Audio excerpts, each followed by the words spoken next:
listening to the Marketing Happy Hour podcast, where we discuss career and industry insights with our peers in marketing. We're here to talk about it all, like the ups and downs of working in social media, how to build authentic relationships in the influencer and PR space, managing a 9-to-5 and a side hustle at the same time, how to be productive in your life and career without losing your sanity, and more.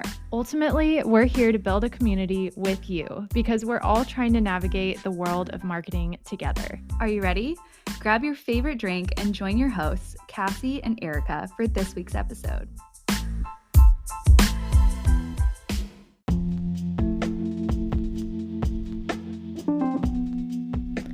This week, we're chatting all things reviews and small business with Emily of Yelp. In this episode, Emily shares her passion for supporting local businesses and offers invaluable insights into the importance of online reviews and reputation management. We'll discuss key strategies for businesses to effectively manage their online reputation, craft impactful review responses, and incorporate customer feedback into their broader marketing strategy. Plus, we'll explore common themes and lessons from Emily's conversations on Behind the Review and how marketers can apply them to their own strategies. So grab your favorite beverage and listen in to this week's episode. Hi, Emily. How are you today? I'm great. Thank you guys so much for having me. We are so excited that you're here, and we're so excited to dive in to all things Yelp. But before we get started, I do have an important question for you that we ask all of our guests, and that is, what is in your glass this afternoon? I am drinking an iced vanilla latte. It's decaf because it is the evening, but I needed to feel like I was having a coffee. And it's from my favorite local coffee shop, Valentine, here in Milwaukee, Wisconsin. Oh my goodness. I actually visited Milwaukee about a year ago, and I went to a coffee shop there, but I don't know that it was Valentine. I think it was something else, but it was good coffee nonetheless. But over here, I just have right now a Sleepy Girl mocktail. If you're familiar with the trend that's going around, it's just a little bit of tart cherry juice and sparkling water. And I left out the magnesium for right now because I feel like that always puts me to sleep. So I don't necessarily want to go to sleep during this conversation, but that's what I'm sipping on. But in terms of something like local that I've been loving lately, there's Willa's in downtown Tampa.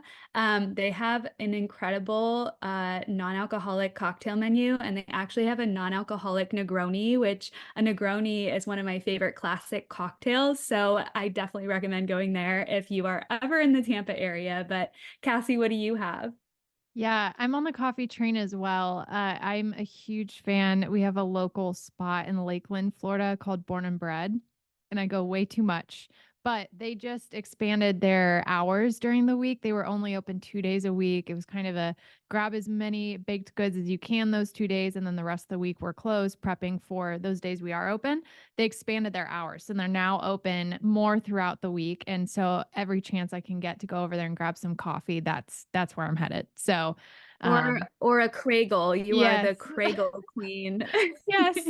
Funny story. I've never actually met the owner, but I post so much about this specific item they have, and she'll repost it and call me the Craigle Queen every single week. So there you go. That is incredible. I love when you're famous to a local spot Yes. because you gas them up so much. That's the Right. best. Right. I'm happy to take that honor on. But Emily, we're so excited to chat with you today. Erica and I are both very, very, very familiar with Yelp and how you guys work just from our experience in the past, working with a lot of local businesses, specifically restaurants. But curious first about just kind of how you got into what you're doing, and then just tell us, if you don't mind, about what gets you excited about supporting local brands at Yelp. Yeah, for sure. This is my 10th year at Yelp, so I've been here for quite a long time. In my brief stint post college before I was at Yelp, I did event coordination at a college university, and then I worked at a Marriott as a front office manager. So, really, that background in events and customer service and just, those high touch areas where you're dealing with a lot of customers and you're also dealing with a lot of online feedback. So, that was my pre Yelp history. And then at Yelp, I started in sales way back in the day, helping local businesses use our ad product to grow their visibility and get new customers. And then about a year and a half in, I actually switched over to what was then called the business outreach team. And we were solely focused on helping business owners leverage the free tools available to make the most of their Yelp presence.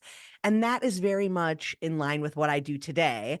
Pre-pandemic, we used to host a lot of events and educational efforts in person for business owners. We do a lot of that now digitally and virtually through my podcast and other programming. And really, the reason that I love it and keep doing it is there are so many free resources on Yelp that business owners can leverage to get more visibility on the web. But I also love the fact that I can teach them a couple tips as they're completing their Yelp profile that help them just in general with digital visibility. So I can teach them a little about social media or how to manage a review on another site in addition to Yelp. And I just love working with these small businesses who sometimes look at those parts of their business as these huge problems that they can't really solve. And if we can break it down into manageable steps or help them offload it to someone else, that's like a huge unlocking in their business success. And so I've just really enjoyed helping businesses of all sizes and really sticking with that free stuff and understanding that half the battle is just telling their story and describing who they are so that the right customers can find them. Yeah. So obviously a big piece when we think of Yelp, especially as consumers, we think of reviews, right? It's a place where we go to read reviews on a business before we decide to go visit that business specifically. And so I want to hear kind of in your opinion, what is the importance of online reviews, of requesting those reviews and just reputation management in general for a local business? And then do you mind sharing some strategies around effectively managing an online reputation for a brand as well? Yeah, absolutely. So I think the biggest thing, point blank, is having your profile claimed and completed on a site like Yelp or Google, or maybe you have like an industry specific platform where you have a profile. It's so important to have those claimed and filled out because those are one of the elements of your digital footprint. So if someone hears the name of your business from a friend or a colleague, or maybe they see an ad of your business somewhere, they're probably going to go and search either Google. Some people will go right to Yelp. But if they know the name of your business already, Yelp, Google, those are going to be additional things that show up in the visibility of your website. So we want to make sure it's accurate, right? We want to make sure that as a business owner, if there's a free profile that displays us as a business, we want it to be claimed by us, accurate, filled out, right? Now, I think the other step to it is building this reputation like you're talking about. And what I want to kind of hit on first is so many consumers turn to review sites to find businesses, to begin their search, or to validate or verify information they have about a specific business. And when they go, they are going to look for reviews and they're looking at that information, but that's just one element. They want to see visual elements of your business. They want to read about your offerings or check your hours. And so even if you're in an industry where maybe you don't get as many reviews as a restaurant, let's say, it's still powerful and important to have your page claimed and have the information filled out that you can control while you wait for those reviews to kind of build up over time. Yelp takes a really strong stance against soliciting or asking for reviews because we really think that that should happen naturally. And, everyone's probably had that experience before where someone asks for a review or for your feedback, and it almost kind of feels like not as genuine of an experience to you. So we like business owners to leave a trail of breadcrumbs, I call it. Let it happen naturally by letting folks know that you're on Yelp or that you pay attention to your online reviews.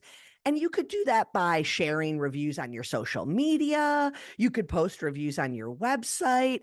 I've seen businesses do really fun things where they highlight reviews in their brick and mortar store. And that's a subtle way to say, hey, we read this stuff.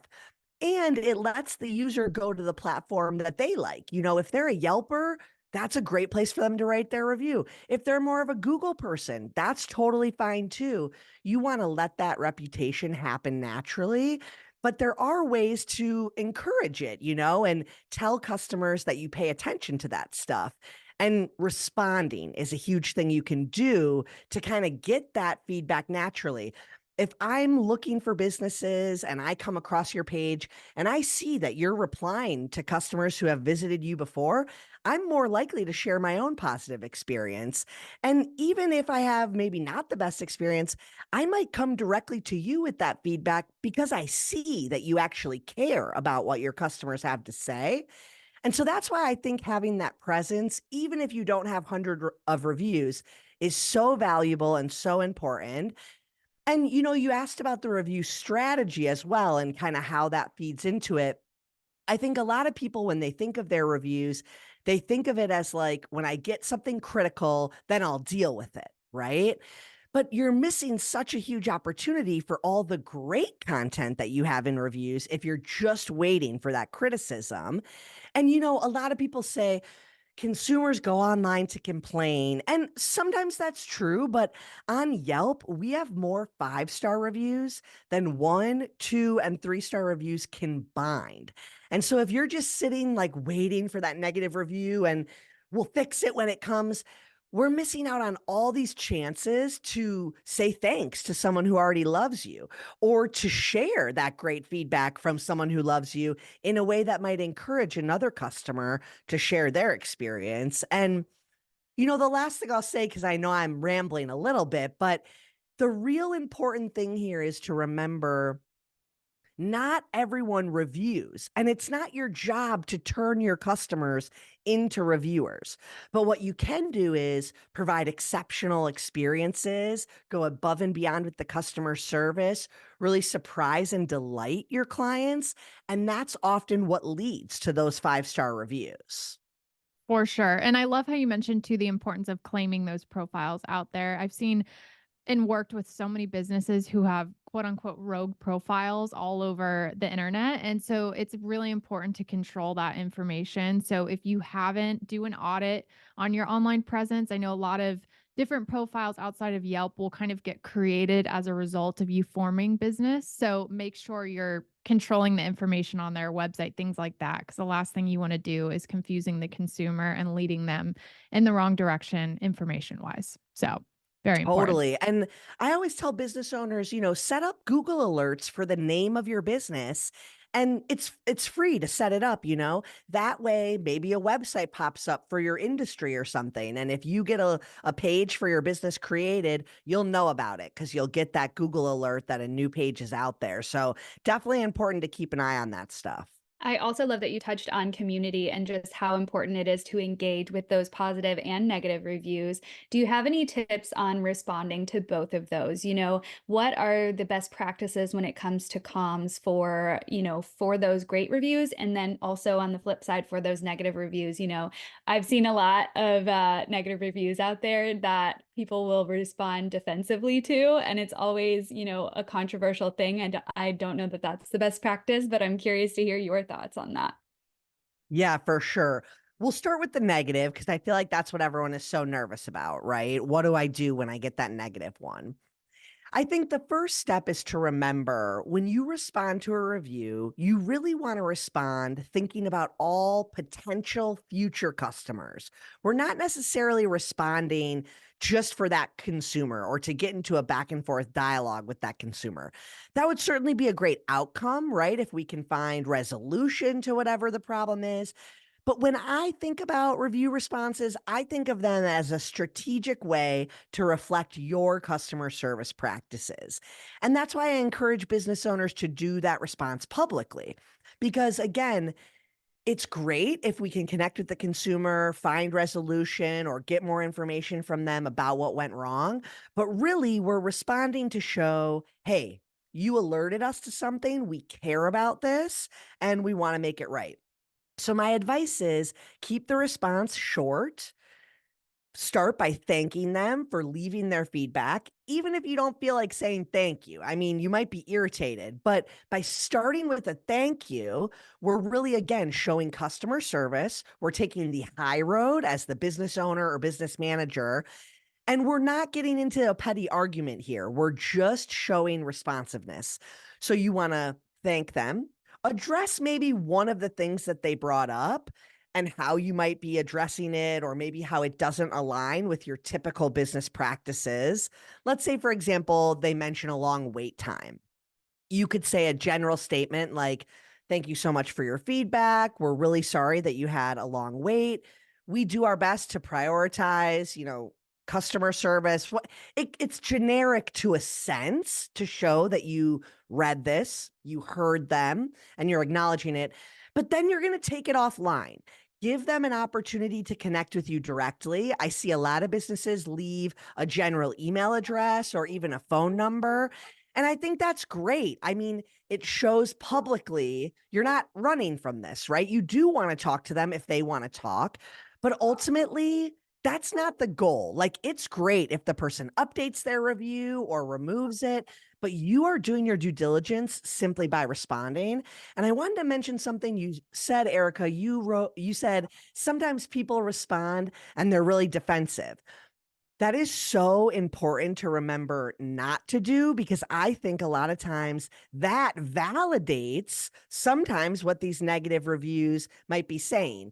Whereas a lot of times a negative consumer, they kind of out themselves in many ways of maybe an expectation that wasn't normal that other customers might not have. And so by you being professional and really taking the high road, you're always going to appear better to those future consumers. And we're all human. I mean, we know that humans run businesses, so mistakes are bound to happen. It's much better to just be the human and acknowledge the mistake than to try to play it off like you're an ungrateful customer. I mean, let the other consumers make those assumptions on their own. I don't think you need to call that out to a consumer. And you're certainly not looking friendly and approachable by being argumentative to a negative review. Now, I will say with a positive review, that's the more fun one, right? Like, this is someone who already spent time because they want to shout your business from the rooftops. So definitely respond to those. It doesn't have to be super lengthy. I think sometimes people get in their heads like, what do I say? I think it's nice if you invite them back or maybe mention something that you have that they didn't try. I've seen people before write reviews about dinner and then the response mentions come back for brunch. So those are all great ways to keep it short, but engage them and have it be a little personal. The other thing I'd say is remember that keywords and phrases in reviews, but also in review responses, help you appear in search results. So that's something to be mindful of too. If they mentioned your happy hour or a certain dish that is really famous or popular, re-mention that in your response. It's a great way to kind of get that little keyword check for yourself in the back of your mind. And it customizes that 2 or 3 sentence response that you're writing. Last thing I'll say about review responses in general, I think it's really valuable to reply within about 24 hours. Sometimes that's not always possible, right? Like maybe 72 hours is more realistic, but don't do it in the heat of the moment just to get it done, especially if you're upset. It would be much better to delay it a day or whatever than to send it. I help people craft responses all the time. I honestly don't mind giving my email if you guys want to put it in the show notes or whatever. It's EmilyRW@Yelp.com. Super happy to help craft responses. But I also just say, run it through ChatGPT. Ask a friend, ask your partner to just read it if you're unsure. But at the end of the day, keep it high level, keep it very thoughtful and reflective of who you are as a customer service provider, and don't get into the weeds or the minutia, especially on a negative review. Oh, such good advice. And I loved the mention about keywords as well. I personally did not know that with reviews.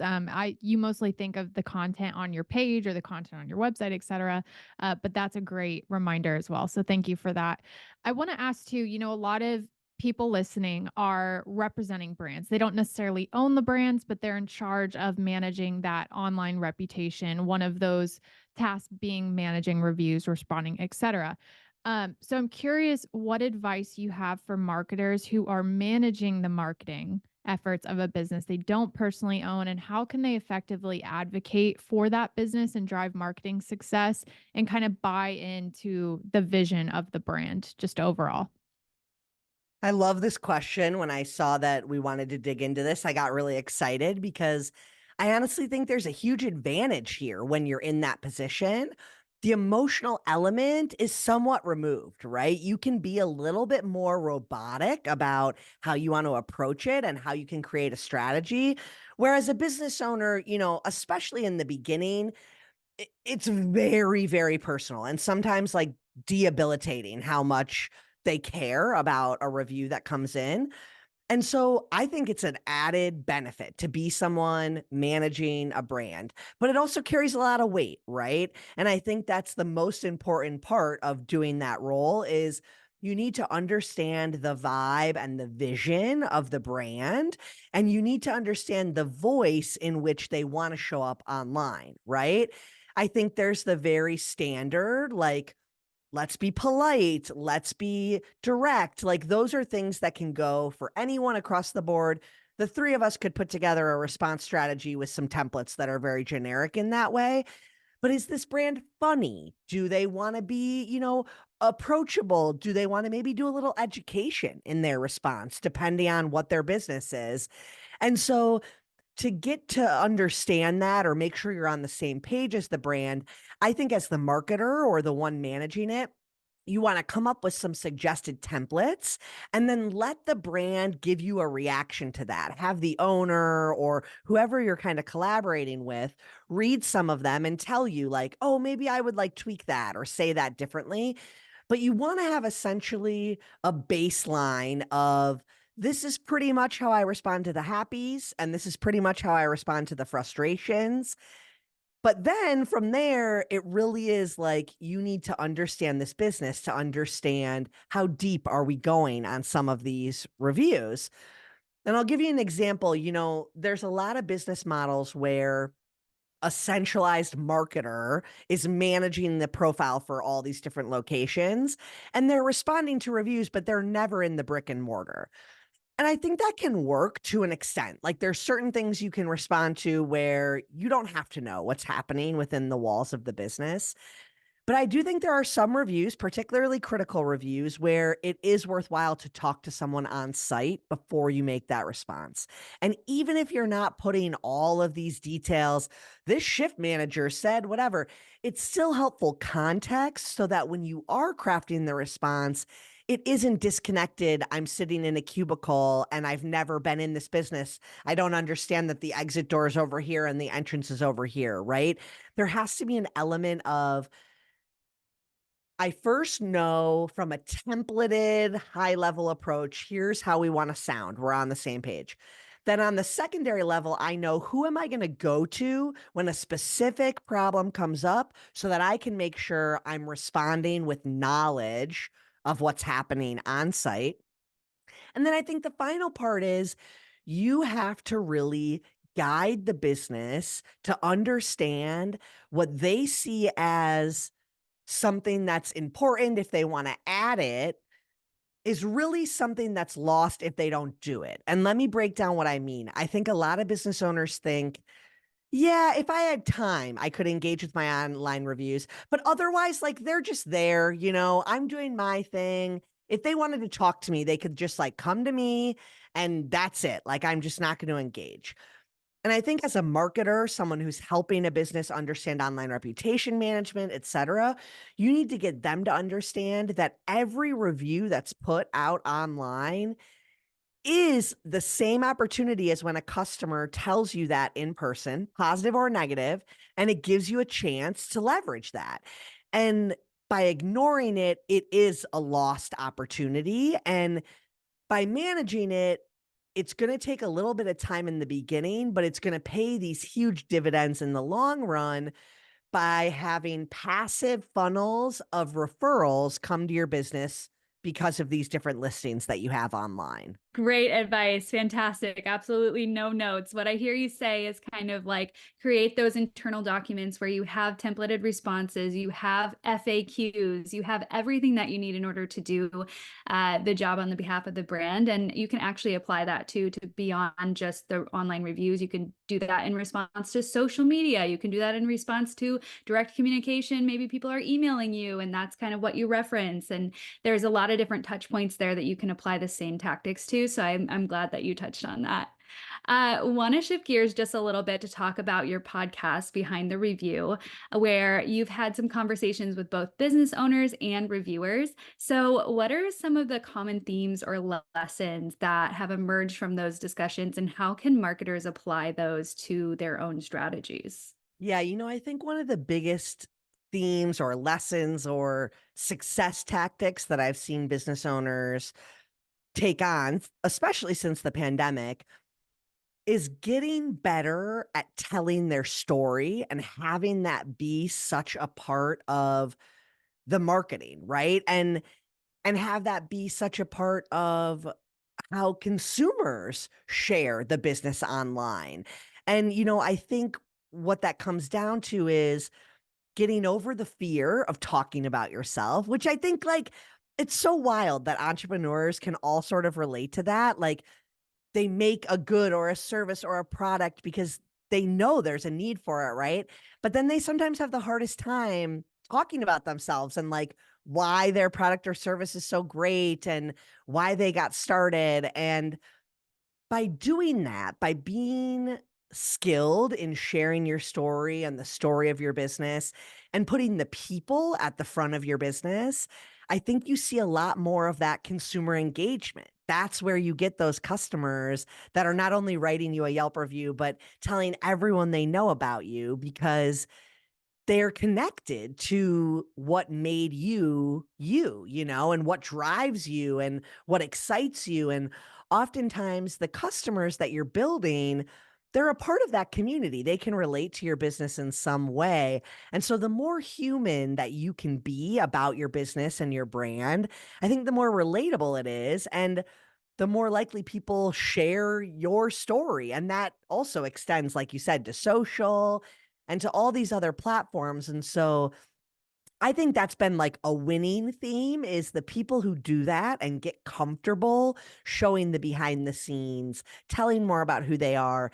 They see those customers telling that same story. I mean, literally like writing the background of a business in an Instagram post that they create or when they write their review. And so I think that's just a great overall change that more businesses have been doing is being themselves, being human. I think when it comes to the big themes for reviews and just being successful with your online reputation, it's about thinking of it as a task. I mean, all of the best business owners who respond the quickest, who have the best reputations, they have the business owners app, they have the notifications turned on. And it's not just for Yelp, it's for all of their platforms, right? If they're getting a message from any platform, they're having an alert system that comes in so that they can be responsive. And I think that's such an important element of business ownership today because people can get in touch with you in so many different ways. And whether you're responsive really determines if they choose to work with you or if they've just moved on to the next potential at that point. So I think that's a huge one. And, I think the other big thing when it comes to, marketing a business or telling the story, you're going to have to be repetitive. That's for all of us, right? When you're marketing yourself or your brand, to you, it feels like you're saying the same thing over and over and over, but you have to repeat your core message to hit your consumers at the various times that they might be ready to spend money with your business. And so getting comfortable saying your message over, getting comfortable posting, responding, engaging, and not overthinking if it's perfect, because that is what prevents a lot of business owners from doing it. I don't have time. I don't know what to say. And so we need to almost treat it more like the human things we do when we respond to a text message or something like that. again, you don't want to be flippant with this stuff, but you want to do it effectively in a timely manner and then move on, because we can't waste our time and energy, really. Well, and I think having some of those frameworks in place that you talked about earlier is probably going to help with some of that efficiency. So, if you have those templated responses, for example, that you can jump off of and tailor, that's probably going to help make that process a lot easier, make it less overwhelming. So, yes, great advice, Emily. And this whole episode has been full of great advice. So, thank you so much.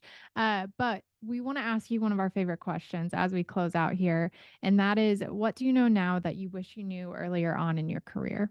I think the biggest thing I've learned is nothing I work on is more important than me and my health. And I truly think that that helps you do a better job. I'll give you just a quick little side story. About 5 years into my journey at Yelp, I went on unexpected medical leave. I had a mental health emergency and I was out for 3 months. So at work on a Tuesday, thought I would be there on Wednesday, was not there on Wednesday, and was not there for 3 months. And situations like that make you realize, one, how replaceable you are to an effect to everyone who isn't like, your family or things of that nature. But also, two, you're better when you do prioritize yourself. And so, sometimes I look at a calendar day coming up on the week and I'm just like, that's not good for my health. Like, I'm looking at that day and I already know that's not it for me. And I have to cancel or move stuff or rearrange. And I think 5 years ago, 10 years ago, especially, I never would have done that. I would have thought, everyone who thinks they need to meet with me today needs to meet with me today. Everything I think I need to get done today needs to get done today. And once you start to prioritize yourself because you realize you perform better when you prioritize yourself, I think it really allows you to take that time you need. But when you're stuck in that rat race of, I don't even have an hour to step away because I have so much to do, like, no, that is not true for anyone, because you're just putting yourself into a negative deficit when you do that. So think of that. Are there things that you can ever like put off or reschedule or adjust? And sometimes it's one 30-minute meeting and that changes the whole dynamic of the day. And sometimes you have to cancel your whole day. And, those are the moments when you remind yourself, I'm choosing to do this today. I'm being a responsible colleague, friend, whatever, by giving people a heads up. But something could happen to me unexpectedly and this whole day could get canceled. So if I need to do that to be the best version of myself, that's okay. You don't have to like get hit by a car to get the whole day off. Sometimes you just decide you need a whole day off. Yeah. So I think that's important. Yeah, it's definitely important. And I think we hear that a lot too. And people are a lot more understanding than you think they're going to be in your head. Everybody has been there and everyone has needed that time away or just to cancel a meeting. It's not the end of the world. And so we always say prioritize yourself, prioritize rest, exactly kind of what you said. But we would love to know where we can find you, follow along with you, and see what you and the team at Yelp are up to online. Yes. So definitely follow Yelp for Business on Instagram. We post a ton of great stuff there. You'll also see the podcast highlighted there. Definitely check out Behind the Review on any podcast platform, wherever you listen to Marketing Happy Hour. We'd love to have you listen to our show. And then my last name is my Instagram handle. So if you want to follow me there, I do fun Yelp stuff sometimes. You'll see stuff with my dogs. So always open to new followers there and love to see what different small businesses are doing. Also, if any of your listeners want to apply to be on the podcast, they can just send me a note with a link to their Yelp page and we'll get them vetted for the show. We would love to have any new businesses that want to be spotlit. Incredible. What a great opportunity. And we'll link out everything in the show notes so everyone knows where to go to find you. But thank you so much again for joining us. This has been a very valuable conversation. I think people will get a lot out of it. So thanks so much for having me. It was really fun chatting.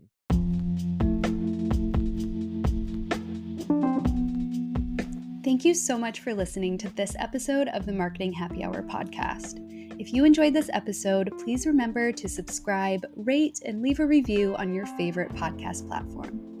If you want more of Marketing Happy Hour but don't know where to start, we invite you to download our free Marketing Happy Hour starter kit at marketinghappyhr.com/starter-kit. This interactive magazine-style PDF walks through who we are, includes helpful resources like a marketing term glossary and the printable daily planner sheet that we actually use ourselves, and contains clickable links to our episode recommendations by subject area. Not to mention all the fun extras like a quiz, the link to our Marketing Happy Hour Insiders Facebook group, a word search, a playlist, a goal-setting guide, content inspo by month, and more. It's our hope that you'll dive into this resource and walk away more confident in your career journey with a group of industry pals that you can lean on for advice and support. Snag your free starter kit today at marketinghappyhr.com/starter-kit for all of the info you need to become a Marketing Happy Hour insider.